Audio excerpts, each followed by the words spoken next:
Iran से जुड़े युद्ध का असर अब भारत की अर्थव्यवस्था के उस हिस्से पर साफ दिखने लगा है जिसे देश की रीढ़ कहा जाता है, एमएसएमई सेक्टर। नमस्कार, मैं हूं आपके साथ निशा भारद्वाज और आप देख रहे हैं न्यूज गंगा।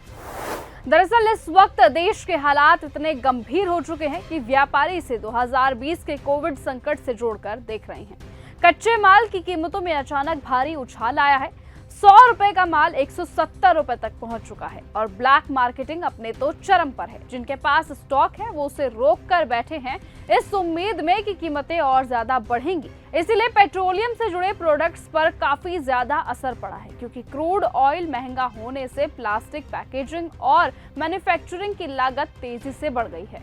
छोटे उद्योग जो पहले से ही सीमित मार्जिन पर काम करते हैं, अब ब्रेक इवन तक पहुंचने के लिए संघर्ष कर रहे हैं। कई फैक्ट्रियों को मजबूरी में बंद करना पड़ा, क्योंकि मशीनें लगातार चलाने का खर्च उठाना मुश्किल हो गया और एक बार मशीन बंद हो जाए तो उसे दोबारा चालू करने की लाखों रुपए का खर्च आता है। ऐसे में इसका सीधा असर मजदूरों पर पड़ा है। हजारों लोग काम छोड़कर अपने गांव लौट रहे हैं, पलायन कर रहे हैं, क्योंकि उन्हें ये डर है कि फैक्ट्री किसी भी वक्त बंद हो सकती है। तो दूसरी ही तरफ एक्सपोर्ट सेक्टर की हालात और भी ज्यादा खराब है। खाड़ी देशों में जारी तनाव की वजह से भारतीय सामान बंदरगाहों और जहाजों में फंसा हुआ है। व्यापारियों का कहना है कि करीबन 200 से 300 करोड़ रुपए तक का उन्हें नुकसान हो सकता है, क्योंकि ना तो माल समय पर पहुंच पा रहा है और ना ही पेमेंट क्लियर हो रही है। प्लास्टिक और पॉलीमर इंडस्ट्री में तो हालात और बिगड़ चुके हैं।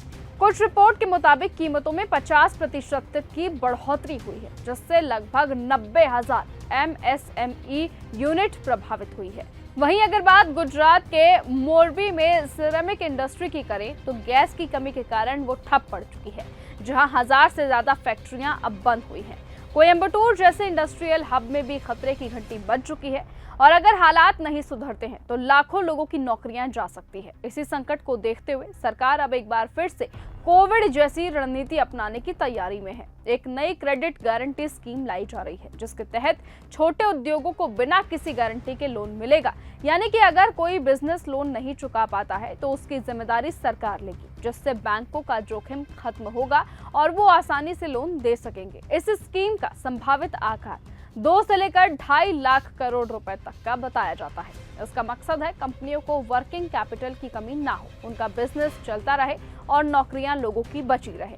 लेकिन सबसे बड़ा सवाल यही है कि क्या ये कदम समय पर उठाया गया है, क्योंकि जमीनी हकीकत ये है कि कई छोटे उद्योग पहले से बंद हो चुके हैं। यानी कि जिस वक्त ये युद्ध शुरू हुआ था लगभग उसी वक्त ये उद्योग बंद हो चुके थे, फैक्ट्रियां बंद हो चुकी थी, हजारों मजदूर बेरोजगार हो चुके हैं और कारोबारियों में भारी अनिश्चितता का माहौल है। और अगर हालात ऐसे ही रहे, ये जल्द नहीं सुधरते हैं तो ये संकट सिर्फ उद्योगों तक सीमित नहीं रहेगा, बल्कि देश की अर्थव्यवस्था और आम लोगों की रोजी रोटी पर भी गहरा असर डाल सकता है।